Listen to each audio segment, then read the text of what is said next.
Aí, agora foi, já estamos ao vivo. Muito obrigado por ter Tá? aceitado o convite da live. Muito feliz de estar aqui te entrevistando. A gente vai falar sobre seu início aí no João Penca.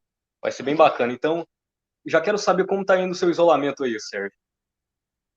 Obrigado você aí por ter lembrado aí de mim. E da música, né? Que foi essa época, né?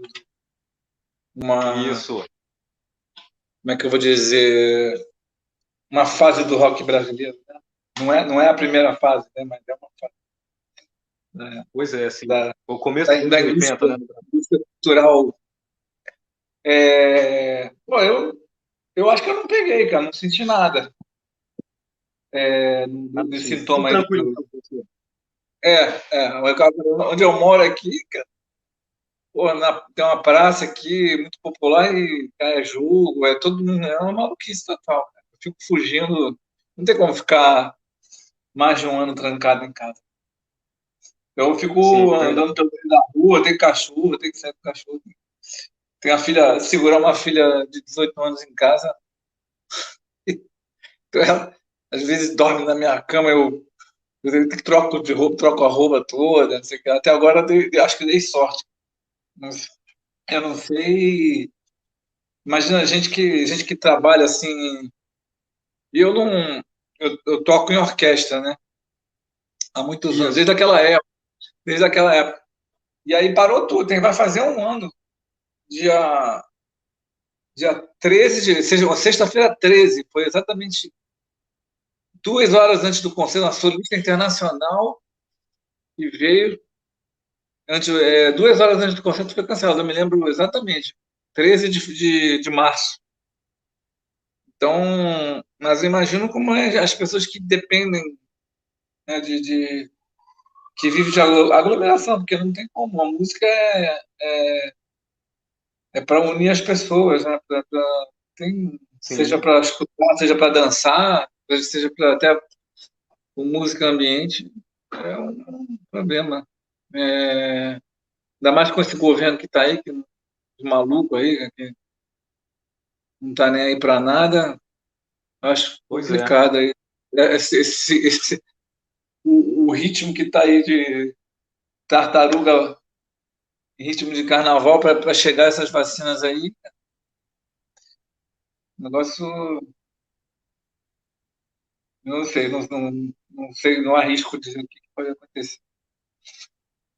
Pois é, vamos torcer para que essa vacina chegue logo, para a gente É, já poder reunir a galera, porque tô sentindo bastante saudade da família aí, não pode reunir, né? Mas fazer o quê, né? Paciência, tem que esperar. Mas que bom que tá tudo você, bem com você, você.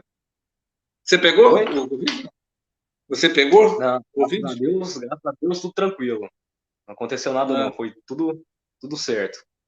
Mas então tô vendo que já tem um pessoal aqui entrando, então vamos lá para nossa Ah, entrevista já. Quero saber como foi seu início lá na música, como você começou a tocar, o que que você ouvia.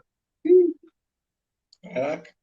É, assim, antes de eu tocar, eu tive alguns flashes assim de emoção, de ouvir música, daquilo, é, aquele impacto do som, me transportar para outra. Eu acho que a função da música é essa, transportar você para outro universo, outro estado de espírito, né? Não acho que para mim música seja para dançar ou para fazer ginástica. Eu não consigo. Música para ir num lugar que tem música que você vai ouvir para você conversar. Ou você conversa, eu para mim sempre foi uma coisa de causar emoção. Logicamente, estou falando de ouvir, né? Você não precisa nem ser músico para isso acontecer. Então, isso foi a primeira coisa que me despertou, né? Em alguns momentos, teve um momento que eu estava lá de férias, lá em Teresópolis, eu ouvi o Elton John cantando, aí eu fiquei, caraca, que é isso? Eu vi aquela, acho que era Goodbye Yellow Brick Road, eu falei, que? Aí eu comecei a ver o que tem de música aqui, o que tem de disco aqui, o que minhas irmãs têm, o que meu pai tem. Comecei a ouvir tudo, ia na casa de pessoas, e o que você tem de disco, o que você tem de música, E aí tinha um amigo meu da escola que tinha bateria, tinha piano, tinha os irmãos, eles tocavam, tinha bateria, tinha piano, tinha baixo, e eu via a bateria, eu fiquei aquilo, ficava tentando transcrever aquilo que eu ouvia, Beatles, né? Aquele som de bateria daqueles tom-tons lá do A Day in the Life do Sgt. Peppers, como é que é aquele som? Eu vim a descobrir que há pouco tempo que aquilo eles botaram em rotação atrasada, né, para ter aquela profundidade daqueles tom-tons, aquelas viradas. Né? Só, sei lá, 2016 que eu vinha a saber isso. E aí ficava tentando transcrever. E esse meu amigo tinha aulas de bateria, e falei, então eu quero lá aprender com o seu professor e tal. E o professor dele tinha tocado com a Carmen Miranda. E eu ficava assim, contando os dias para que chegasse a aula de bateria, e esse professor me deu as primeiras noções de ritmo, assim, de independência, de leitura musical. E depois eu comecei a achar que estava uma coisa meio estagnada. Aí comecei a sentir necessidade de procurar outras, né? Não tinha tocado até agora, até aí não tinha nenhuma experiência assim, porque bateria você tem que não só bateria, né? Acho que os outros instrumentos também, né? Tem que tocar com outras pessoas, tem que interagir, né? Uma vez eu vi o Jaquim Morelenbaum, alguém perguntar para ele, um repórter perguntou, o entrevistador perguntou, o que é mais difícil em música? Ele, ouvir, tocar é mais fácil do que ouvir. Então, assim, você tem que interagir, né? Eu acho, tem que participar, combinar os sons, né? Até eu tenho até um etnomusicólogo que eu gosto, ele fala assim, músicas são sons humanamente organizados, que já tem uma teoria que é discutível. Né? Tem coisa dos animais que pode significar também música. Mas aí, e aí eu peguei o catálogo telefônico e fui lá assim, escola de música, né, já tinha 14 para 15 anos, e vi a escola de música Vila Lobos. Aí liguei para lá e falei, tem bateria? Aí ela falou, não, mas vai ter. Eu falei, ah, tá, então eu vou aí me inscrever. E aí foi curioso porque a minha mãe, ela trabalhava na cidade e lá no Vila Lobos era no centro também. Ela marcou de encontrar comigo lá, para a gente ir junto. E foi curioso porque se ela não tivesse ido, que eu fui lá e o professor falou assim, ah, não, tá lotado, não tem vaga. E aí eu teria ido embora, mas só que ela chegou e falou, se tiver uma desistência, você pode ligar para a gente? Aí acabou que ele ligou. Porque se eu fosse sozinho, eu teria dado as costas e ido embora. Acabou que ele ligou. E aí eu comecei a. E foi o meu professor que fiquei alguns anos com ele, que foi meu colega. Depois veio a ser meu colega lá na orquestra, o naipe de percussão da orquestra do Teatro Municipal, onde eu estou lá até hoje. Foram os meus professores lá, né? Só que a coisa, assim, ele começou com essa proposta de bateria, mas acabou indo para a percussão mesmo, coisa da técnica, de caixa. Eu vi que eu não sabia, não tinha quase conhecimento de técnico, então ele fui por essa área, assim, da percussão de música, percussão de música de concerto, né? O sinfônica seria um termo mais específico, mas assim, o genérico, música de concerto, né? E aí, paralelamente, aí fui buscando as experiências assim, de tocar. Não tinha um estilo assim que eu ia buscando, ia ouvindo tudo que eu podia, né? É, depois. E aí tinha grupo de percussão, né, peças para percussão. Depois eu fui fazer faculdade de música, e foi lá que eu conheci o Leandro, que era dos Miquinhos. A gente teve acho que a gente tocou em algumas experiências, alguns conjuntos, né? Também eu fiz concurso para orquestra jovem, que foi quando que foi criada em 82, foi mais ou menos nessa época que eu comecei a tocar com os Miquinhos. Depois eu vim fazer concurso para o Teatro Municipal, e fui algumas experiências assim, de tocar bateria também, concomitantemente, com essa coisa de orquestra, assim, de percussão orquestral. Basicamente, acho que é isso. Assim, quando eu fui fazer faculdade de música, fui fazer composição, mas eu vi que a minha formação musical era tão aquém do que o teste para entrada era um teste muito fácil para quem fosse fazer composição. Então eu fiquei naquela, mudei para licenciatura, ficava trancando, ficava parando. A maioria das pessoas acabam fazendo isso porque é uma profissão como se diz, um artesanato, né?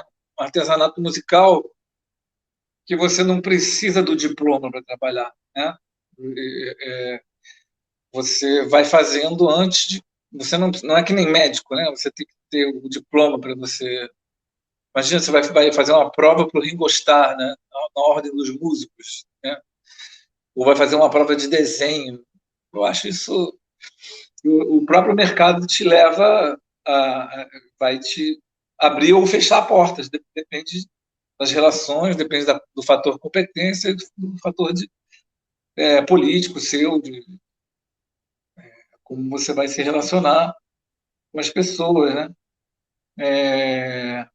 Então, a maioria das pessoas demorava assim. Eu conheço uma pessoa que demorou 20 anos para terminar a faculdade, porque tem os trabalhos, então você vai pegando os trabalhos, você precisa de dinheiro, você precisa dar aula. E, então, sempre foi meio conturbada essa minha. Mas eu acabei conseguindo me formar, aí me formar em licenciatura, depois eu fiz. Aí eu queria fazer percussão, que achava que tinha um caminho para se criar um mercado que eu podia abrir, que era de percussão, fazer um grupo de um duo, uma coisa assim. Aí fui fazer, aí fiz 3 anos de percussão, né? Graduação na escola de música, mas aí a minha namorada na época estava casada, ela ganhou uma bolsa para doutorado em História da Arte na Inglaterra.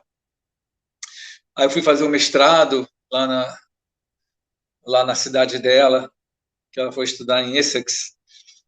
E aí eu me abri umas portas, assim, essa coisa bem típica, né? Porque eu tinha que fazer um recital comentado para acabar o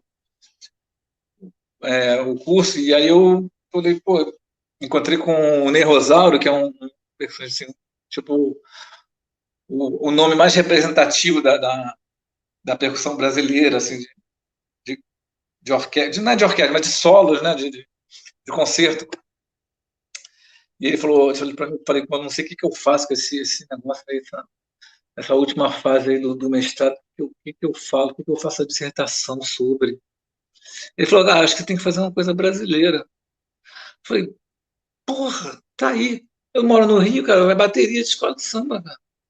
Então eu comecei a pesquisar, fui aprender a tocar tamborim lá na Inglaterra, com uma inglesa, vim para o Rio, fiquei aqui imerso, comecei a pesquisar um pouco dessa coisa de bateria, aí me interessei por isso, mas aí também larguei para lá. Aí depois me chamaram para ser jogador no desfile das escolas de samba do Grupo Especial, eu me interessei novamente, achei já uma outra perspectiva que eu tive, aí eu resolvi fazer o doutorado sobre as escolas de samba, mantendo essa coisa, emprego, né, de orquestra, assim, eu acho que é uma coisa é interessante porque a orquestra é como se você tivesse assim aquele conjunto de lápis de cor que você, quando você é pequeno, você compra aquele maior estojo que tem mais cores, né? Então, assim, a orquestra é isso, aquela... Agora, cabe a você se você vai fazer um desenho bom ou ruim. O Beethoven pegava um lápis preto, outro branco e fazia... Você pode dar aquele estojo maiorzão para o cara fazer uma porcaria, né? Não quer dizer que com mais cores você vai ter um desenho mais bonito, né? É, Pois é. então, a orquestra tem essa coisa assim de ser de ter o máximo de combinações de timbres. Eu acho que é o conjunto musical que tem mais. Isso é interessante porque você às vezes toca assim, sei lá, 25 restas de um balé, né? Que lá no teatro é mais especializado em ópera, em balé. Até o Léo Jaime ele foi em 2019, no final de 2019, uma das últimas coisas que teve, né? Que não chegou a ter no ano passado, não chegou a ter. Ele foi lá no fosso, me reconheceu, por incrível que pareça, e a gente conversou um pouco assim de longe. E ele falou que estava fazendo show, circulando sempre e tal. Mas aí você numa orquestra, você às vezes toca 25, 20 restas de um balé, quando é bem escrito, assim, um quebra-nozes. E você, pô, nunca ouvi isso, nunca tinha prestado atenção nessa linha. Então, às vezes, quando manda parar determinado, o maestro no ensaio manda terminar, parar determinado naipe, determinado grupo, e você, pô, não tinha percebido que os caras fazem aquilo, isso até me ajuda nisso aqui, eu acho que isso... Eu acho que, na verdade, eu acho que isso é a única coisa legal que tem na orquestra. Ainda bem que, bem que essa live aqui, dificilmente alguém da orquestra vai ouvir. Mas acho que a única coisa legal que tem é essa coisa das músicas que elas atravessam o tempo, né? Elas não... quando a coisa é bem feita, não... Isso vale para tudo, né? Quando tem qualquer tipo de música assim, quando ela tem uma originalidade dela, uma coisa bem construída, ela atravessa né, o tempo, né? Não tem uma coisa datada, né? Ela consegue sobreviver ao tempo, né? Uma piada engraçada, um filme, né?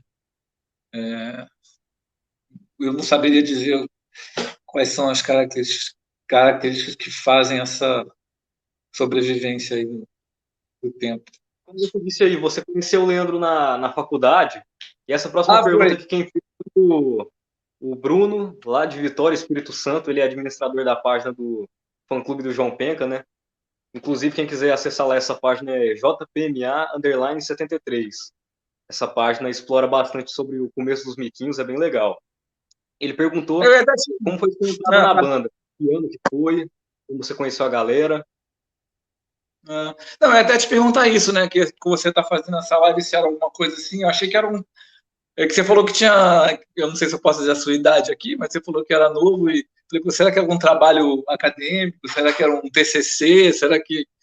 Eu não sabia exatamente qual o objetivo da live. É uma coisa mais de vocês gostarem dessas músicas, né? Isso, pois é, isso aí. Tá? É, Não, eu estou falando isso porque quando eu estava querendo fazer o doutorado, então eu fiquei. Só uma coisa que me veio à cabeça agora, interessante. Eu tava assistindo mais aulas na graduação, porque eu fiquei muito afastada, né? O meu coisa do mestrado foi mais tocar mesmo, e há muito tempo que eu não lia coisas, artigos e tal. E aí eu fui assistir uma aula lá na faculdade, era música e indústria cultural. E aí tava falando, não lembro qual é exatamente o ponto de direitos autorais, mas ele estava falando daquela gravação do professor, que é um violonista, é, Luiz Otávio Braga, estava falando, ou é o irmão dele, eu não sei, o irmão dele que é o diretor do Vila Lobos.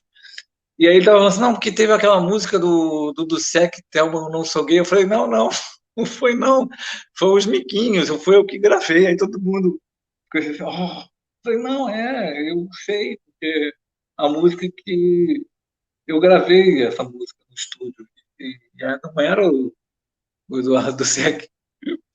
Era o Léo que ficava fazendo essas paródias aí com o Leandro, eu acho, né? Eu não sei exatamente se tinha mais alguém do grupo que fazia, né? Foi engraçado isso. Mas isso foi em 2015, eu acho. É, e aí todo mundo ficou assim, meio que uma. Parecia que eles estavam olhando uma peça de museu, né? Tive assim, não sei exatamente qual foi a, a reação deles.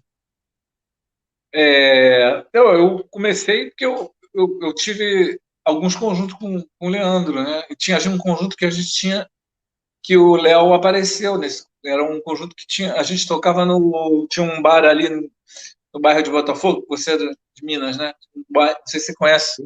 Tinha tem um clube Asa ali.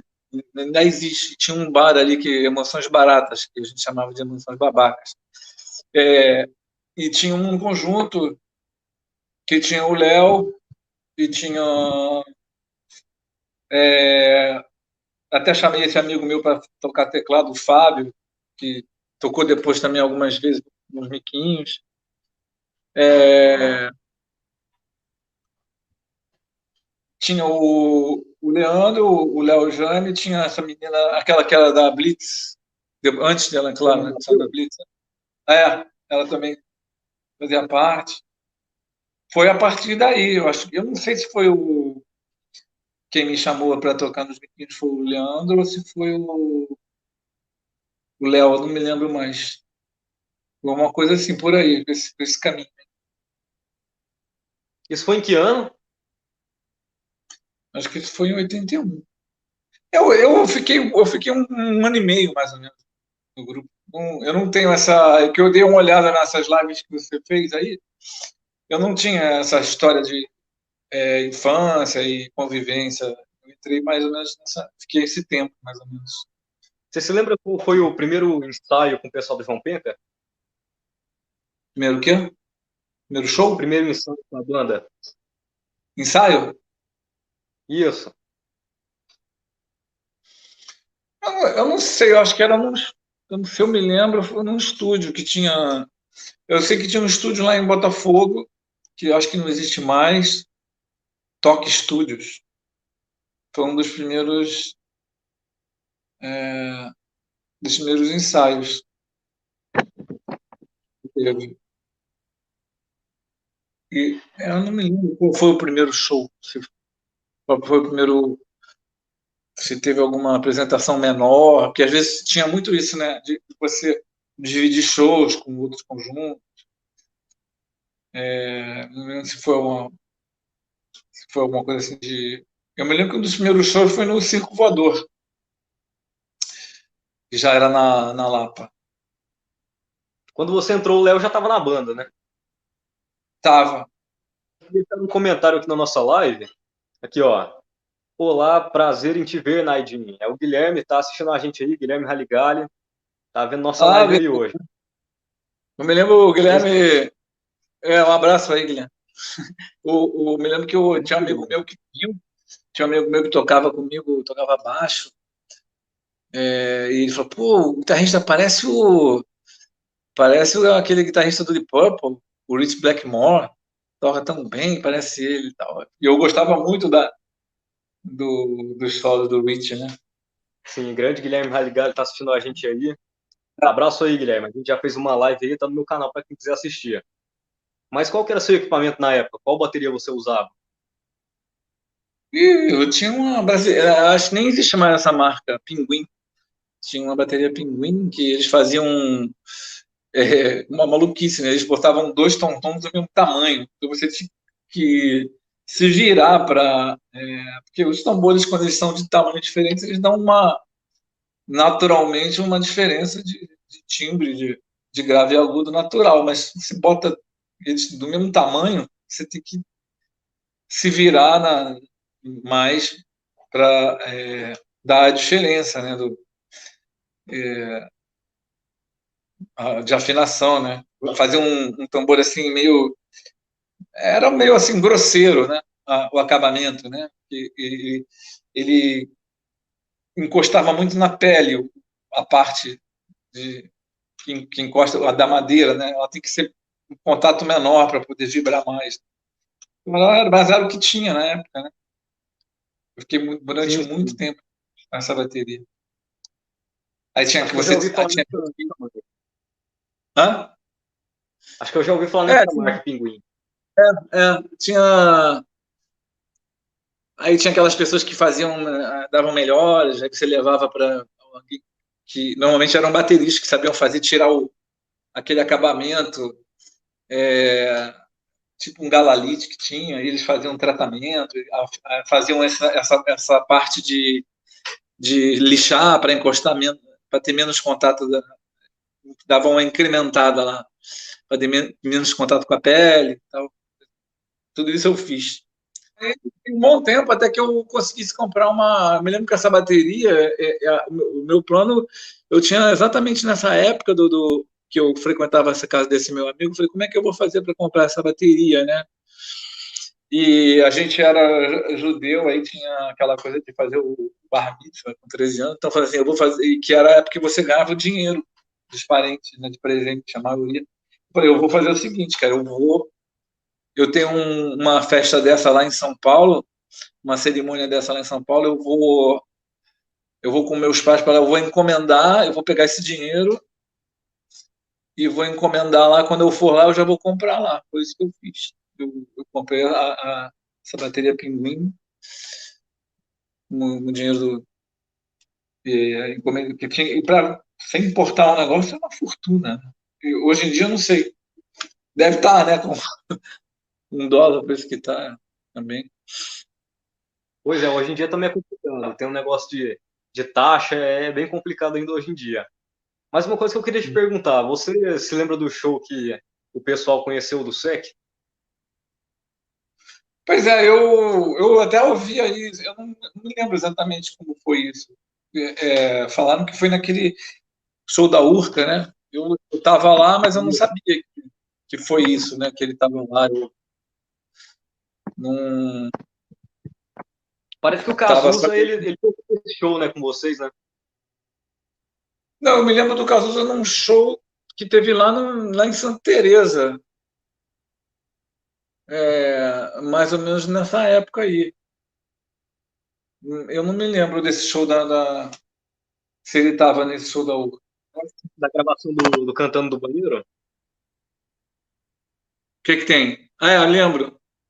É, como foi a gravação do disco? Como que rolava? Era muita brincadeira que rolava ali? Eu não achei muito bom. Eu achei que a gente era para ter gravado mais músicas e a gente ficou só com essa. Aí é que tá, ficou uma coisa meio dividida da parte da banda, dos vocais e dos instrumentos, né? Então, eu acho que teve mais participação dos vocais em mais músicas, não me lembro direito. E porque aí teve um negócio de ter que ser compacto também. Eu tô confundindo as bolas. Eu sei que teve o compacto, mas também teve o LP do SEC, né? É, mas, assim, a coisa do disco foi uma experiência. A gente não tinha experiência, eu não tinha experiência. E aí foi reduzido o número de músicas, né, que seria inicialmente para gravar. Pelo menos da base, baixo, bateria, teclado. Você se lembra da sua primeira aparição na TV com os Miquinhos? Como foi? Não me lembro qual foi. Ah, sim, tranquilo, tranquilo. Mas como Não que me lembro. era bastidores Eu, acho ali? que- Como que era se apresentar na TV? eu não sei, eu acho que teve uma que eu faltei, que era uma coisa meio de play. Tinha muito playback, né? Tinha uma Isso, coisa de, verdade. tinha uma coisa de playback, até aquele. é, Tinha uma coisa que. Quem é que me falou isso? Que o filho do Chacrinha tinha tinha uma firma de playback. Assim, para você aparecer no Chacrinha, você tinha que fazer os shows de graça, uma troca com você ir lá e aparecer no programa, você tinha que fazer não sei quantos shows de playback. Era uma coisa muito comum. Aí teve uma coisa, mas não foi que eu faltei, foi uma coisa do. Eu não era a Chacrinha, não. Eu me lembro um show que teve na UERJ também, que a gente tocou com o do SEC, me lembro disso. Vai dar algum problema no disco pra, tipo assim, tá tocando lá o playback, aí vai e falha o som, ou volta pro refrão. Já aconteceu alguma coisa assim do disco falhar? Não, teve uma vez que eu era muito tímido para essas coisas, por isso que eu acho que eu não dei muito certo. Teve uma vez que a gente foi tocando um negócio acho que era Volta Redonda, sei lá, e aí foi um monte de. Porque essa época era uma época que tinha muito. Abriu-se um mercado aí de consumo, né? Classe média passou a comprar e frequentar. Tinha coisa que chamava de danceteria, que é paulista, que inventa um nome para cada objeto, né? Então tinha danceteria e, e tinha muitos artistas. Então foi um ônibus. E aí o combinado era de eu fazer umas maluquices, mas eu não quis falar nem não, nem sim, então eu não fiz nada.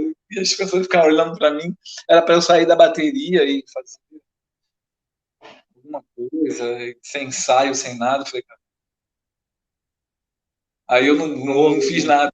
Fiquei parado na bateria lá. Fazer, cara. Ainda bem que eu já saí do grupo, ninguém vai poder reclamar comigo mais nada. É... Pois é, não, que eu fiquei pensando qual foi o primeiro show, né? Você perguntou, né, qual foi o primeiro show, não consigo me lembrar exatamente. não, tranquilo, tranquilo, de boa. Talvez tenha sido Primeiro nesse nome, lugar aí desse próprio, desse próprio Emoções Baratas aí, se eu não me engano. Que foi logo depois que a gente tinha esse conjunto que eu ficava falando assim eu ficava falando na banda assim, errou, nota vermelha, errou, aí o Léo já me botou o nome do grupo de nota vermelha, que eu ficava falando, errou, nota 5 errou, nota 5,5. E aí ele falou assim, então o nome do grupo vai ser Nota Vermelha. E aí depois que foi o que rolou os miquinhos. em 83 a banda gravou o primeiro disco, os maiores sucessos de João Penha e Ah, seus Meninos Americanos. Mas assim, o primeiro trabalho profissional da banda foi com o do Sec, cantando no banheiro. Mas como foi esse primeiro disco dos Miquinhos? Que era só a banda ali gravando. mesmo, eu acho que foi a mesma. Eu não me senti muito à vontade, assim, eu me lembro que. Eu estou confundindo as bolas também. Mas acho que isso foi na época do que eu pensei agora, foi na época do SEC, mas que vale também. É, a mesma sensação, mesma energia que tinha, assim. Eu me lembro que eu gravava. Tinha muito disso de estúdios caseiros que faziam gravações. Não é caseiros, mas que não faziam gravações para gravadora. Podiam até fazer gravações exatamente por causa dessa época de disco independente, que tinha não mais ligado a gravadoras. Eu me lembro que eu gravava algumas coisas com outras bandas.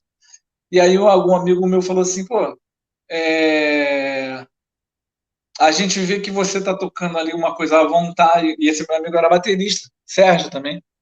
A gente vê que ali você está tocando à vontade, no outro parece que alguém mandou você tocar alguma coisa. Não que alguém tivesse mandado eu tocar, mas ele usou isso como uma impressão dele. Mas eu acho que eu fiquei tenso ali, isso da minha parte, né? Do- a minha participação, né? Da minha sensação. Agora, eu acho que as músicas eu não conheço muito as outras, né? Meio que para mim parece que foi assumindo mais esse personagem essa personificação, esse modelo, né? Do rock dos anos 50 mas no início esse disco ele é mais diversificado quanto à variedade, né? De gêneros musicais que depois eu comecei a ouvir Me parece que foi mais para esse lado desse modelo mais personificado de um rock americano, né? Dos anos 50, 60, né? Eu acho que eu prefiro essas músicas do primeiro disco. Nesse primeiro disco tem acho que só uma música que estourou, que foi Calúnias, Thelma, Eu Não Sou Gay, né?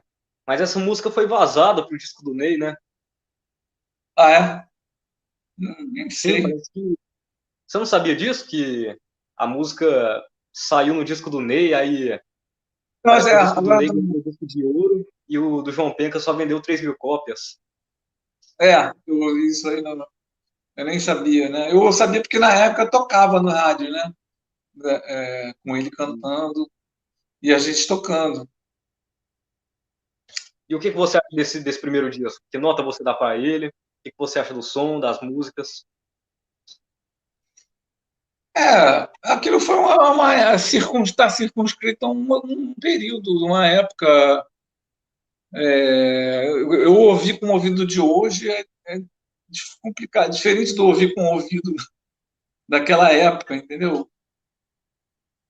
Eu estava com as minhas questões de, será que eu devo ser músico? Será que aquele cara que tá ali no cassino Las Vegas com todas as fichas no 13, sabe, o que eu tô fazendo aqui, cara? Acho que eu vou pro Brasil. Meio assim, né?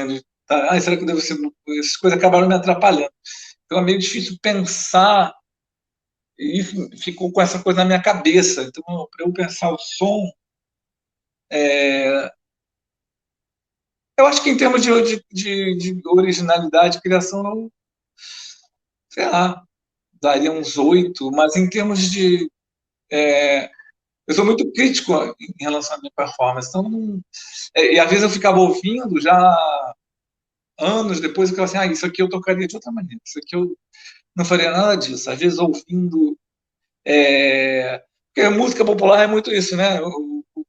Principalmente o rock são padrões que você vai colocando em relação à estrutura da música, vai mudando, acrescentando algumas coisas de tensão, dependendo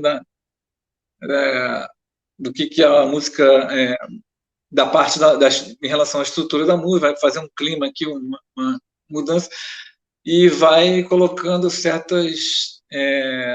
Esses padrões vão mudando com o tempo. Então você fica ouvindo, você vai copiando modelos, vai criando os seus, e aí ficava assim, pô, já faria outro modelo, né, sabe? Faria isso aqui. Se eu pudesse, eu mudaria isso aqui, isso aqui.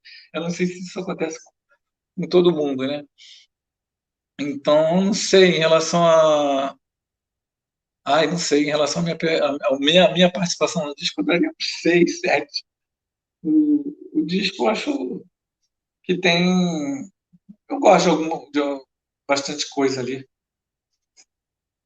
Pois é, Aquele psicodelismo em Ipanema, eu me lembro dessa. Eu porque não estou me lembrando, mas aquele psicodelismo em Ipanema, acho a concepção, a letra, a, mesmo a melodia, eu gosto. Não consigo me lembrar das outras músicas agora. pois é, esse disco eu também gosto bastante de ouvir, é muito legal esse disco.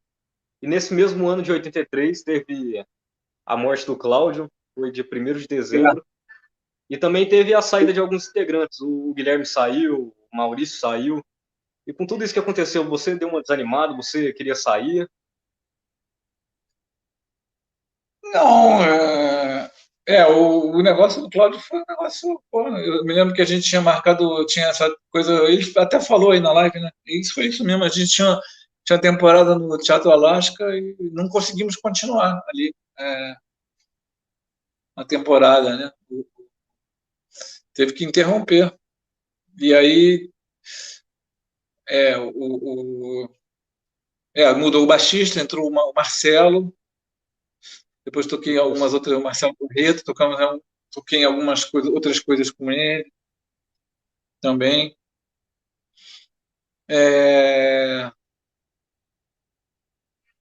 não, não acho que a causa do desânimo tenha sido. Eu gostava muito do Maurício. Acho que ele tinha a cara do grupo, assim, dos amigos dele, daquela coisa. Porque não é só o tocar, você pode chamar. Por isso que eu falo, não adianta você querer fazer uma prova da Ordem dos Músicos com o Ringo Starr, ou botar um baterista fodástico, Pica das Galáxias nos Beatles. Não, não vai estragar, provavelmente. O conjunto tem uma combinação, né? E Isso, pois é. o Maurício combinava muito bem ali.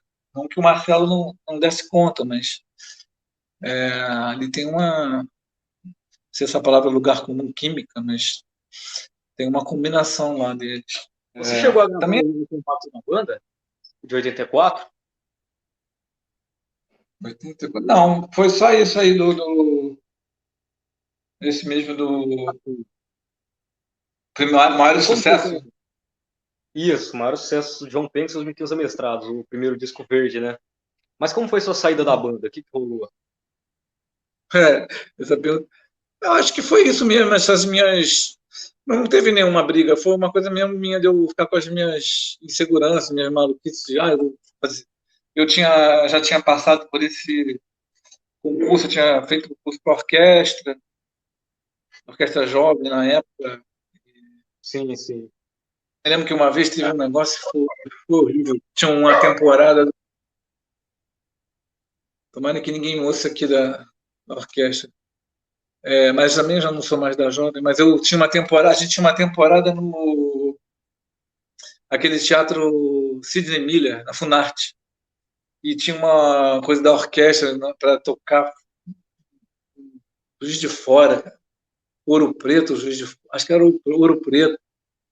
Puta, eu fiquei doido, eles não queriam que eu botasse substituto, não sei o que, eu faltei, ainda tive que faltar, fui descontado meio salário, meio mês.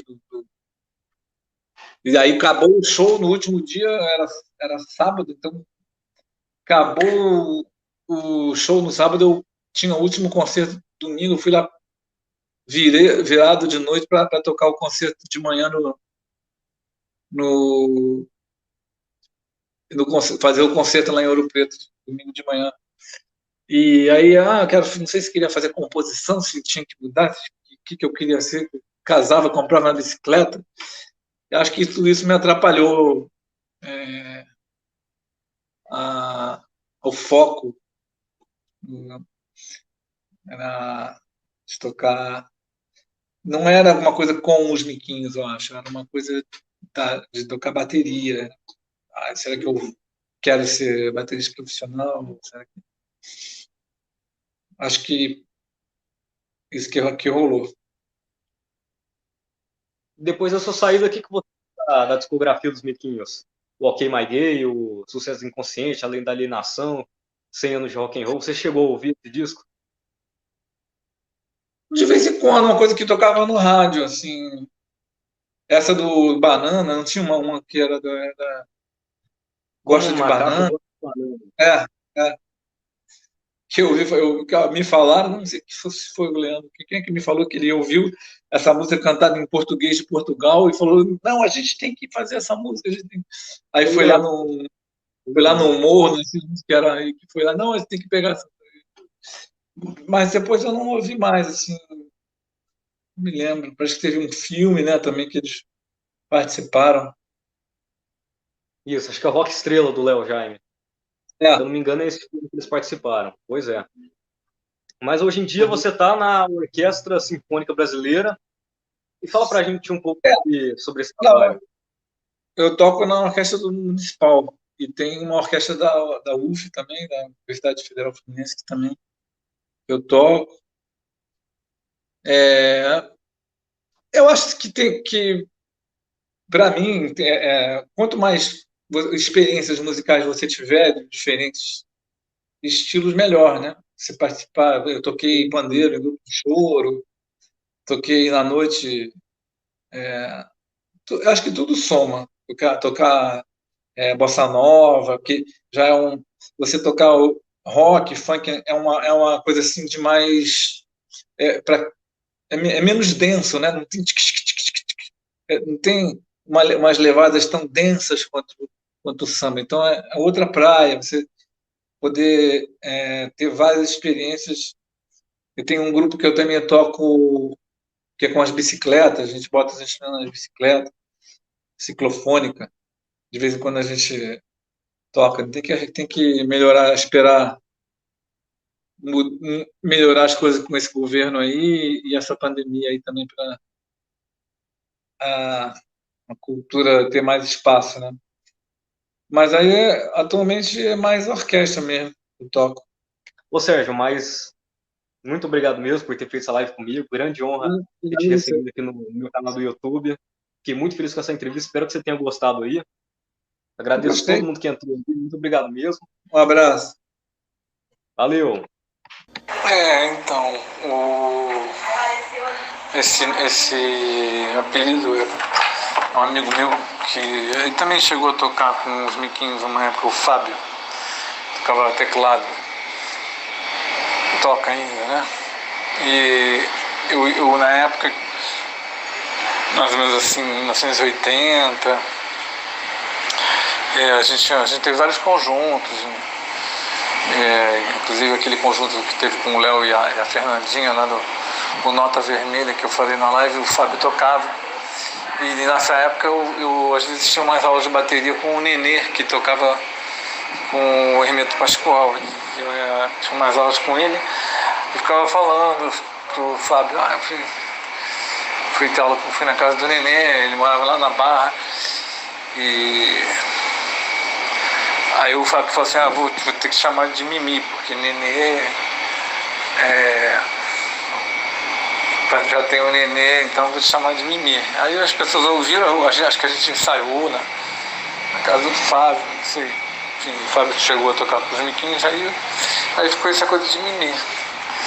E o erótico é o do SEC, né? O do SEC colocava esses apelidos assim, engraçados. O Batistaca eu acho que foi o Raul Jane, porque eu ficava treinando, né?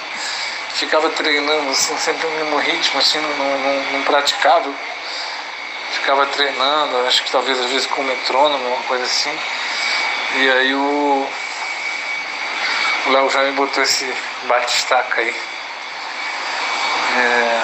Mas isso foi uma coisa daquela época, né?